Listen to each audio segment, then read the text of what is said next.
Nalgonda teacher ఎమ్మెల్సీగా శ్రీపాల్ రెడ్డి విజయం సాధించారు. యూటీఎఫ్ అభ్యర్థి నర్సిరెడ్డిపై శ్రీపాల్ రెడ్డి గెలుపొందారు. ఉపాధ్యాయుల సమస్యల్ని పరిష్కరిస్తామన్నారు. విద్యారంగాన్ని పటిష్టం చేసేందుకు కృషి చేస్తామన్నారు శ్రీపాల్ రెడ్డి.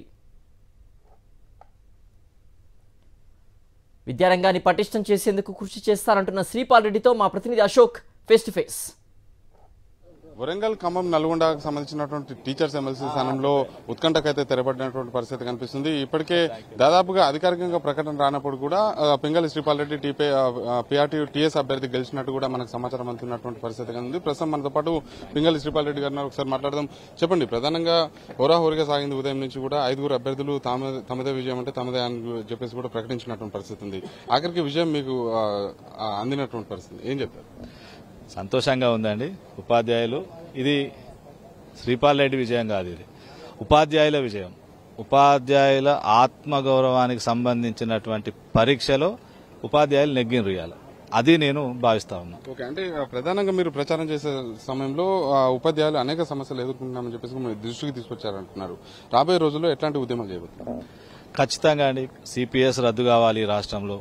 అదేవిధంగా మరి దీర్ఘకాలికంగా పెండింగ్ లో ఉన్న ఏకీకృత సర్వీస్ నిబంధనలు, ఆ సమస్య పరిష్కారం కావాలి. దాంతో పాటుగా ఇవాళ ఉపాధ్యాయులందరికీ, ఎందుకంటే ప్రైవేటు గవర్నమెంట్ అనే తేడా లేకుండా ఏ టీచర్కైనా కూడా ఇవాళ హెల్త్ కార్డు ఇవ్వాలి.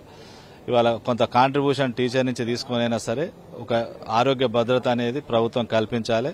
దానిపైన నేను ఖచ్చితంగా పోరాటం చేస్తా. మరి అంతేకాకుండా ఇవాళ చాలా గురుకులాలలో సమస్యలు ఉన్నాయి. మరి ఎస్ఎస్ఏ ఉద్యోగుల సమస్యలు పరిష్కారం కావాలి. దాంతోపాటు మోడల్ స్కూల్స్ లో చాలా సమస్యలు ఉన్నాయి.